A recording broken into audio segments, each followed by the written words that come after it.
Okay, let's have another example. Dito naman ay paano gumamit ng mathematical induction kapag mga divisibility formula ang ibinigay sa iyo.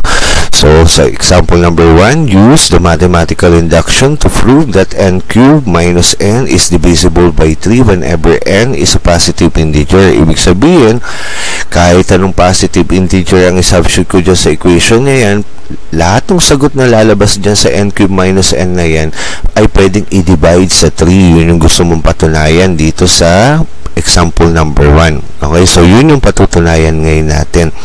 So, una sa mathematical induction step ay basis step kung saan i-assume mo ng n mo ay equal sa 1. So, substitute ngayon natin yan dito sa pinaka-equation na to. Magiging 1 cube minus 1. Okay? So, ang kalalabasan nun 0. Tapos, sabi niya, kailangan yung lahat ng sagot na lalabas niya sa equation na yan pwedeng ma-divide sa 3. Kaya, dinivide natin siya dito sa 3. Okay? So, 0 divide mo ng 3, ang lalabas sa sagot ay 0. So, ibig sabihin, totoo siya. Okay? Doon sa pinaka-umpisa pa lang ng step. So, kung dito sa basis step ay totoo na siya, malaki yung posibilidad, okay, na hanggang doon sa pinakadulong step nito, totoo pa din yung lalabas na sagot. Okay, so, patunayan natin yun. Sundan natin yung susunod na step, which is the inductive hypothesis.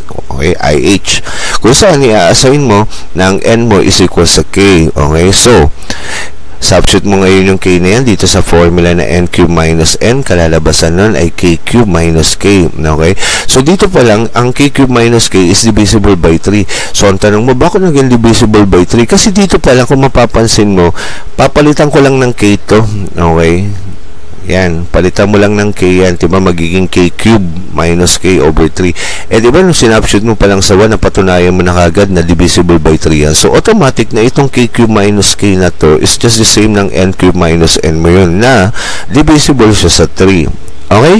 So, yun yung rason kung bakit nakasulat dyan is divisible by 3. Kasi, pinalitan mo lang naman ng letter k. Okay? So, the next step is the inductive step. Okay? Kung saan, i-assign mo naman na ang value ng n mo ay equal sa k plus 1. Okay? So, substitute mo ngayon k plus 1 na yan dito sa pinaka-equation na n cube minus n. Ang kalalabasan, k plus 1 quantity cube minus ng k plus 1. Okay? Tapos, ang gawin natin, expand mo to. Okay? Diba ang k plus 1 quantity cube ay 3 beses na i-multiply mo si k plus 1. Okay, ganito yan. Yan, k plus 1 times ng k plus 1. Okay. Times ng k plus 1. Okay. Yan. So, ito, okay, kapag multiply mo yan using the FOIL method, yung k plus 1 times ng k plus 1, ang lalabas sa sagot sa iyo, k squared plus 2k plus 1. Okay? Yun yung ginagawa natin na ganyan. K times k, that will give you k squared. Okay? Tapos 1 times k, that will give you k. Okay? Tapos 1 times k, that will give you k din. Kaya naging k plus k. Ang k plus k ay equal sa 2k. Kaya naging 2k to. And then, 1 okay, times 1, kaya naging plus 1 to. Okay, yun yun. Okay, tapos may natira pang isang term na k plus 1, kaya ito yun. Okay, minus nitong k plus 1 na ito. Ngayon, isi-simplify ulit natin, i-expand natin itong k plus 1 na to, i-multiply mo dito sa term na k squared plus 2k plus 1. Ang gawin mo, isa-isahin mo i-multiply yung k mo dito sa bawat term na to. Okay? So, k times ng k squared, that will give you k cubed. Tapos k, okay, times ng 2k, that will give you 2k squared. Tapos k, okay, times ng 1, that will give you k. Okay?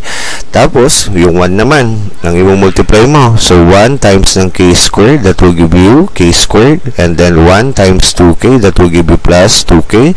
And then, 1 times 1, that will give you 1. Kaya, yung kinalabasan ng pinaka-equation nung k plus 1 quantity cube mo ay equal sa k cube plus 2k squared plus k squared plus 2k plus 1 minus ng k plus 1. Ito yung naiwan na term. So, simplify natin. So, pag samasamahin mo yung mga like terms, itong 2k squared ay sasama dito sa k squared, kaya ang kinalabasan ay 3k squared. Okay? Tapos, itong k na to, parehas din ang term dito sa 2k, kaya k plus 2k, that will give you 3k. Okay? Tapos, okay, etong negative na to, okay, para sumama na siya dito sa buong term na to, i-distribute mo negative times ng positive k, that will give you negative k, kaya naging minus k doon. Tapos negative times ng positive 1, that will give you negative 1, kaya naging minus 1 dito. So, eto ngayon, 1 minus 1, magsisiro na yon. So, ang kalalabasan ng pinaka-equation mo, k cubed plus 3k squared plus 3k minus k. Okay, now, ang tanong mo ngayon, bakit hindi mo sinama na yung k dito sa 3k? Kasi pwede siyang masimplify. Dahil ang 3k minus k ay 2k ang lalabas na sagot. The reason kung bakit natin hindi siya sinama dun, kasi may gusto tayong patunayan. Okay? So, pag ni-rearrange mo yan, ang kalalabasan yan magiging ganito. Okay? K cube, okay? Minus k, okay, ililipat ko lang siya ng posisyon, okay, ito, dito, para lang mayroon tayong mapakita, plus, okay, plus ng, okay, ng 3k squared, okay, yan, 3k squared, plus 3k, okay, yan. So, ni-rearrange natin.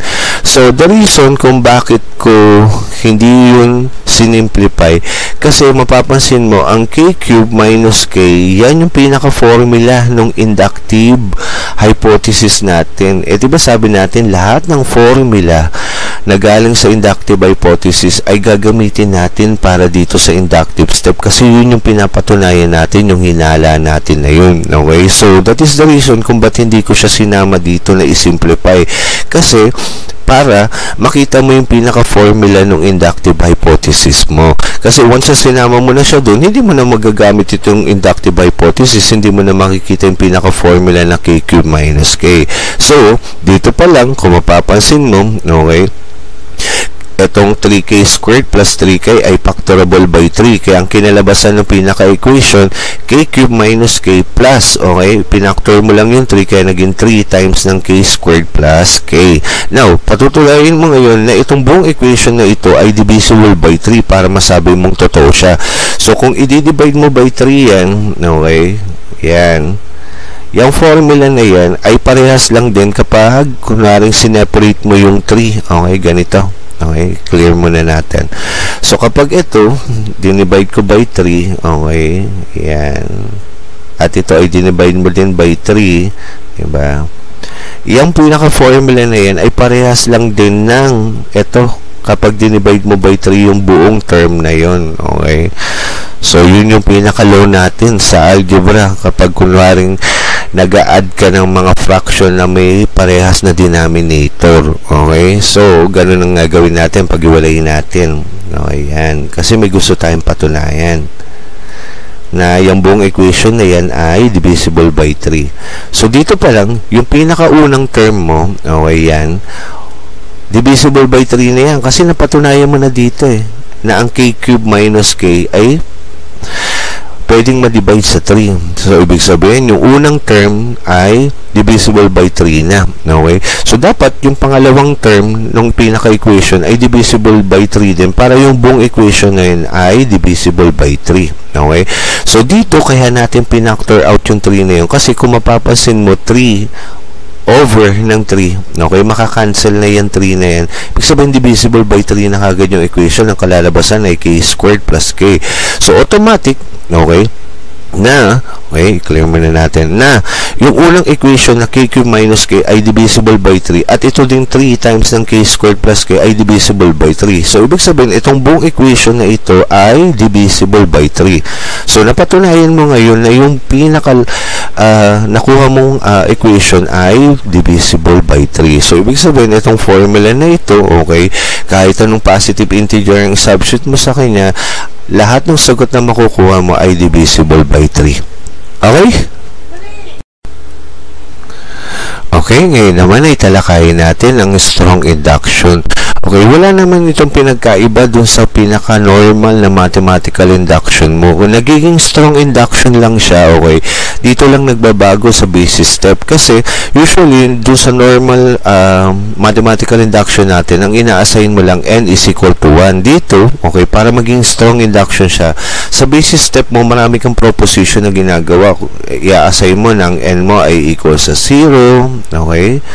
Tapos, patunayan mo na yung statement na yun ay magiging true or false. Okay? Tapos, i-assign mo din ng n mo ay equal sa 1. Okay? I-assign mo din na ang value ng n mo ay equal sa 2. Okay? Tapos, i-assign mo ang n mo ay equal sa 3. Okay? So, kailan ka titigil? Depende yun sa'yo kung hanggang ilan ang gusto mong data ng n mo. Pero most yung ginagamit, 3 to 5. Okay? Okay na yun para maging strong induction siya. So, kaya siya nagiging strong induction kasi marami kang tinitest na mga value ng n mo doon sa pinaka-mathematical statement. At kung dun sa umpisa pa lang ng value ng n mo na patunayan mong true, automatic dapat lahat ng mga susunod na mga number na isa-substitute mo doon mag-true din siya. So, mas malaki yung parang chances na yung magiging proving mo ay true lahat ang magiging sagot kasi mas marami ka ng pinatunayan na mga value. So, ibig sabihin dito lang nagbabago para maging strong induction siya, mag-assign ka ng maraming value ng n mo sa basis step mo. Tapos, yung susunod na mga step, ganun pa din yan, inductive hypothesis, tapos inductive step ulit. Okay? So, dun lang nagiging strong induction siya. So, yun ang pinagkaiba ng strong induction sa normal na mathematical induction. Kasi sa normal mathematical induction, isa lang ang ginagamit natin value, n is equal to 1. Okay? So, the next is the well-ordering principles. Okay? Dito naman, okay, natalakay na to sa set. Okay? Kapag given ka daw ng set, okay, sabi niya, para maging well-ordering principles, sabi niya, lahat daw ng mga number sa loob ng pinaka-set na yon, makakakita ka ng pinaka-smallest number. Okay? So, para maging well-ordering principle siya, okay, kailangan iayos mo yung pinakaset na yun from smallest to highest. So, kung kalalabasan nito, okay, kapag inayos natin itong 3729 na yan, magiging 2, okay, 3, 7, 9. Oh, yan ang well-ordering principles from smallest to highest. Okay? So, ibig sabihin, di ba, nung tinalakay yung topic sa set, sabi natin lahat ng elements sa loob ng set na yun ay pwedeng magbalik-baliktad at tama pa din siya kasi yun ang ruling kapag naka-curly bracket. Pero kapag sinabi niya doon sa question na dapat yung pinaka-final answer mo ay naka-well-ordering siya, dapat ang ayos ng pinaka-element sa loob ay from lowest to highest. Okay? So, dito, kung mapapansin mo, okay, meron pa siyang nilagay doon sa example na n is greater than or equal to 2. Ang gusto niya lang sabihin sa iyo dito sa data na yan, na ang loob, okay, ng pinaka-set na yon ay isang number which is equal sa 2 at lahat ng number na makikita mo sa loob ng set na yon ay greater than 2 din. O, diba? Ang 3, 7, at saka 9 ay greater than 2. So, yun lang yung ibig sabihin nitong pinaka-data na to, na lahat ng number na makikita mo sa loob ng set na yon ay equal sa 2 at saka mga number na mas malaki sa 2. Okay? Ngayon naman ay talakayin natin ang recursion. Okay, natalakay na ito sa previous chapter, yung recurrence relation, kung saan ginagawa natin doon sa chapter na yun yung formula na merong previous term na ginagamit. Okay, kinukuha natin yung pinaka-final formula kung saan hindi na natin ginagamit yung pinaka-previous term. Okay, ngayon naman dito sa recursion topic na ito, dito sa chapter na to, yung pinaka-final formula ibabalik natin doon sa pinaka-original formula na gumagamit ng previous term. Okay, kasi nung nakaraan sa recurrence relation, okay, ang ginamit natin doon sa chapter na yun, yung previous term na formula, okay, ay kinuha natin yung pinaka-final formula para hindi tayo mahirapan kapag gusto natin kuhanin yung pinaka-end term ng pinaka-equation na yun. Ngayon naman, ang gustong gawin naman itong topic na to, ibalik mo yung pinaka final formula dun sa pinaka-original formula. Parang nung nakaraan, yung tanong, kinuha mo yung sagot. Dito naman sa topic na to, yung sagot, ibabalik mo naman dun sa tanong. Okay? Yun yung ibig sabihin dito sa chapter na to. So, pag sinabing recursion, ibig sabihin, yung pinaka-previous term mo ay ginagamit mo para makuha mo yung susunod na term. Ang tawag mo dun ay recursion. Okay? So, let's have an example para maintindihan mo kung paano yung gagawin nating procedure sa pagbalik ng sagot dun sa tanong. Okay? So, ang una, give a recursive definition of the sequence A sub n, where n is equal to 1, 2, 3. Okay? If A sub n is equal to n squared. So, ito yung pinaka-final formula natin na hindi gumagamit ng previous term. So, ibig sabihin, kahit anong number ang isubstitute ko dyan, makukuha ko yung pinaka-term ng sequence na yun. Okay? So, una, ang gawin natin, i-assume mo ang value ng n mo ay 1. Okay? So, i-substitute mo ngayon yung value ng 1 na yan doon sa given equation na ito. Kaya ang kalalabasan, okay, a sub 1, okay, kasi a sub n yun. So, ang n natin ay 1, kaya naging a sub 1 yun. Is equal to 1 squared. So, ang 1 squared ay 1. So, ibig sabihin, ang unang term natin, okay, sa sequence ay 1. Okay? Kaya, ito yun. Okay, so ibig sabihin ang unang term sa sequence ay 1 kapag ang ginamit mong value ng n mo ay 1. Okay? Sunod, okay? Para mapalabas natin yung pinaka previous term, okay? I-assign mo ng n mo, okay, ay equal sa n minus 1. Okay? Para bumalik siya dun sa previous term. Kasi diba ang last term ay n. So, ibig sabihin, para bumalik yan dun sa previous term, kailangan mag-minus 1 ka. Hindi ka pwedeng mag-plus 1. Kasi pag nag-plus 1 ka, ibig sabihin, yung sumunod na term dun sa n yung lalabas na data, ang gusto nga natin makuha, diba yung pinaka-previous term. Okay? So, kaya, nag-minus 1 ka. So, ilat mo ng n mo ay equal sa n minus 1. Okay? So, isubstitute mo ngayon yan, n minus 1 na yan dito sa equation na ito. Okay? Kaya ang kinalabasan nun, a sub n minus 1 is equal to, okay, ang n natin ay n minus 1 quantity squared. Okay? Yun yung kinalabasan nun. So, eto, okay, balik ka ulit dito sa pinaka-data mo, kuhanin mo yung pinaka-formula ng n-term. Okay? Ang n-term na formula natin ay ito. Okay? Yan yung pinaka-last formula, which is a sub n is equal to n squared. Now, ang gagawin natin para makuha natin yung pinaka-previous, okay, na term na formula, okay, ang gagawin natin, yung pinaka-n term mo, i-minus mo dito sa pinaka-previous term na formula para makuha mo yung pinaka-previous formula nitong sequence nung data na ito. Okay? That is the reason kung ba't mo kinuha yung difference. Okay? Kasi gusto mo makuha yung pinaka-previous formula nung pinaka-equation na yun. Okay? So, kapag sinubtract mo yan, ito, a sub n minus ng a sub n minus 1. Okay, ito yan. So, ano ba a sub n natin? N squared, diba? Kaya ito yun. Minus, okay, ng a sub n minus 1. Ano bang a sub n minus 1 natin? Diba? N minus 1 quantity squared. Kaya ito yun. Okay, now, para masimplify natin, i-expand natin tong n minus 1 squared. Ang ibig sabihin yan, diba, dalawang beses mo i-multiply si n minus 1. O, yan, dalawang beses mo i-multiply yung n minus 1. So, kapag gumamit ka ng full method, ang lalabas sa sagot dyan ay n squared minus 2n plus 1. Okay?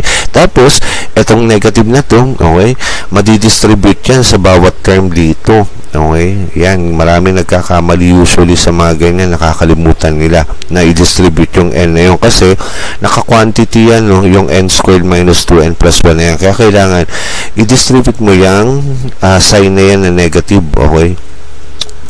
So, ang kalalabasan yan, negative times ng n squared, that will give you negative n squared, and then negative times negative 2n, that will give you positive 2n, kaya naging plus 2n dito, and then negative times positive 1, that will give you negative 1, kaya naging minus 1 dito.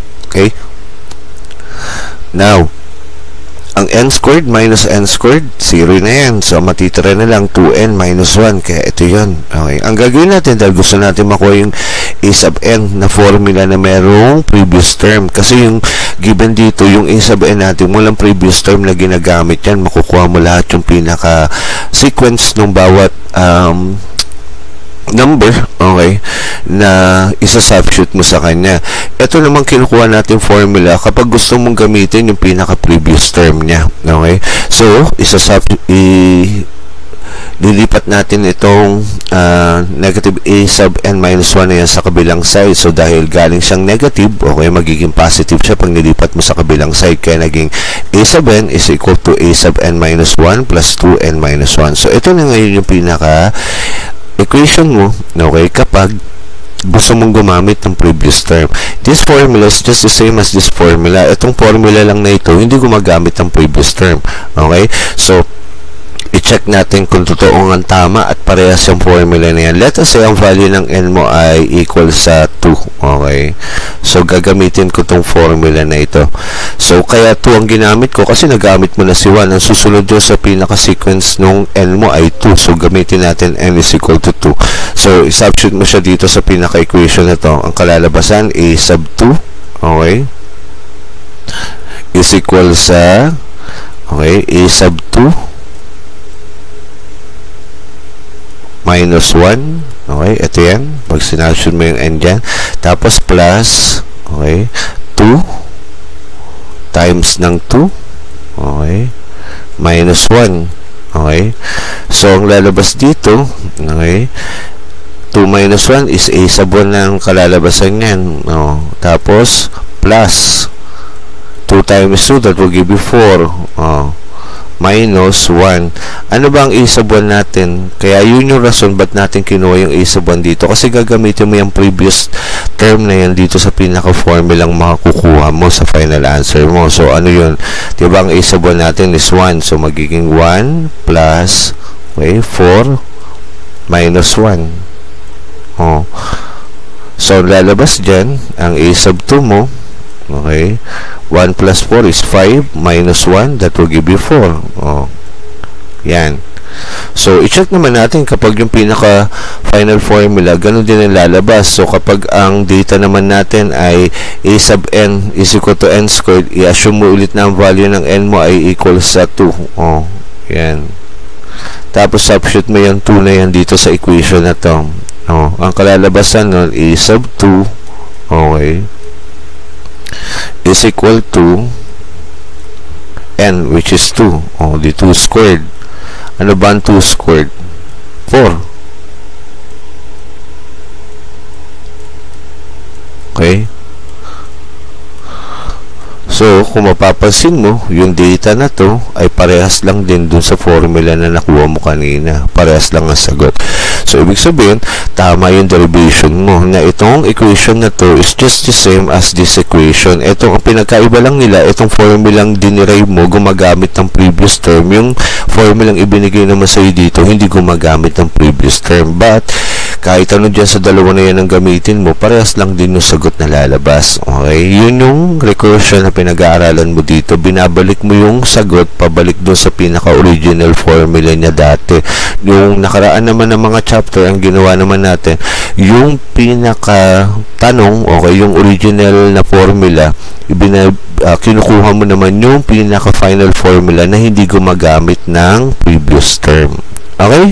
So, para mas lalo mong maintindihan ang pagkakaiba ng dalawang kinukuha mo sagot dito, itong formulang dinerive mo, gumagamit ng previous term para makuha mo yung sumunod na term. Ito naman, okay, hindi siya gumagamit ng previous term para makuha mo yung pinaka-term na hinahanap mo. Okay? Okay, let's have another example. So, give a recursive definition of the sequence a sub n, where n is equal to 1, 2, 3, and so on, if a sub n is equal to n plus 2. So, ibig sabihin, ito yung pinaka-final formula. Ang pinapahanap sa ating formula ng recursive definition ng sequence ay yung pinaka-original formula kung saan gumagamit ng previous term. So, ganun ulit ang procedure na gagawin mo to sa example number 1 na ginawa natin. Okay, so ito yung given equation sa atin. So, i-assign mo na ang value ng n mo ay 1 kasi yun yung nasa unang value ng n, diba? 1. So, substitute ngayon natin yan. Ibig sabihin, yan yung magiging unang term ng sequence. Okay, so substitute mo yung 1 na yan dito sa pinaka-equation na n plus 2. Ang kalalabasan yan, okay, a sub 1 is equal to 1 plus 2. So, that will give you 3. So, ibig sabihin, ang first term sa sequence ay 3. Okay, yan. Yan yung mauuna sa sequence nung pinaka-data nitong n plus 2 na to na formula. Now, para makuha natin yung pinaka-previous term, i-assign mo ng n mo, okay, ay equal sa n minus 1. Okay, para makuha mo yung pinaka-previous term.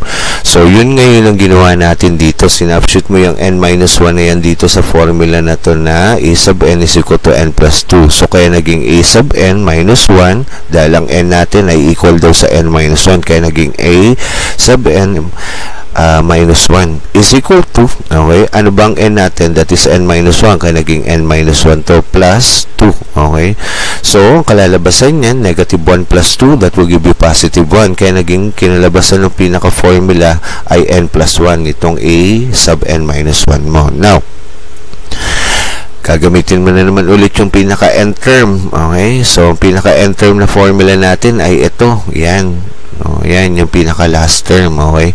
So, kaya ang kalalabasan, a sub n is equal to n plus 2. Ang gagawin natin, subtract mo na naman itong a sub n na to doon sa previous term para makuha mo yung pinaka-previous formula. Okay? So, yun yung rason kung ba't mo kinukuha yung difference ng consecutive term na yun para makuha mo yung pinaka-previous formula niya. Okay? So, kapag sinubtract mo yan, itong equation na to dito, okay, magiging a sub n minus a sub n minus 1. Ano bang a sub n natin? That is n plus 2. So, ito yun. Minus, ano bang equivalent ng a sub n minus 1 natin? That is n plus 1. Kaya naging, ito yun, n plus 1. Okay? Tapos, dahil nakasubtraction yan, i-distribute mo yung negative na yan, sign na yan, dyan sa term na to. So, negative times n, that will give you negative n, and then negative times positive 1, that will give you negative 1, kaya naging minus 1 dito. And then, simplify. N minus n, 0 na yan. So, 2 minus 1, that will give you 1, kaya naging 1 na lang dito. So, dahil gusto natin makuha yung pinaka-a sub n na formula, itatranspose mo itong data na ito sa kabilang side. Okay, yan. So, dahil galing kang negative, pag nilipat mo sa kabilang side yan, magiging positive. Kaya ang kinalabasan ng equation mo, a sub n is equal to a sub n minus 1 plus 1. So, yan yung pinaka-formula mo kapag gusto mong gamitin yung pinaka-previous term. Okay, so, let us check. Okay, so dahil tapos ka na doon sa unang term, which is yung 1 ang ginamit natin, para makita mo yung susunod na term doon sa sequence, ang gagamitin naman natin value ng n mo ay 2. O di, let us prove. Kapag ang n mo ay equals to 2, okay, substitute mo yung value na yan dito sa nakuha mong formula. So, magiging a sub 2, okay, is equal to a, okay, ang n mo ay 2 minus 1, okay, ito yan, dito yan, ha, yan, just sa formula na yan, plus 1, okay, so, this will give you a sub 2, okay, is equal to a sub 1, okay, plus 1, oh. Ano ba ang a sub 1 natin na nakuha mo kanina? 3, di ba? So, 3 plus 1.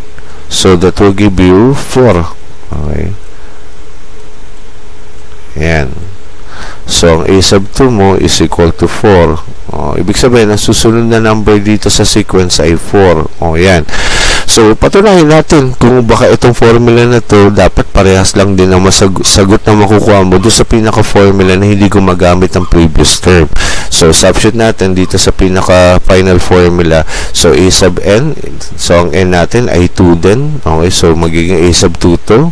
So, n plus 2. So, that will give you 2 plus 2. Okay, so 2 plus 2. Okay, so ang lalabas sa sagot sa iyo dyan, a sub 2 is equal to 4.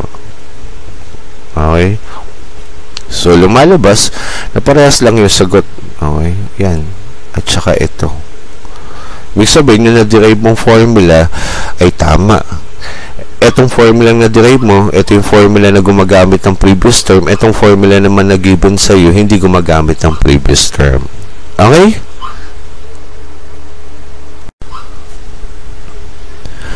So I guess that's it. Sana marami kayong natutunan. See you again sa susunod na lecture ng Discrete Mathematics. Don't forget to like and subscribe. Until next time, bye-bye!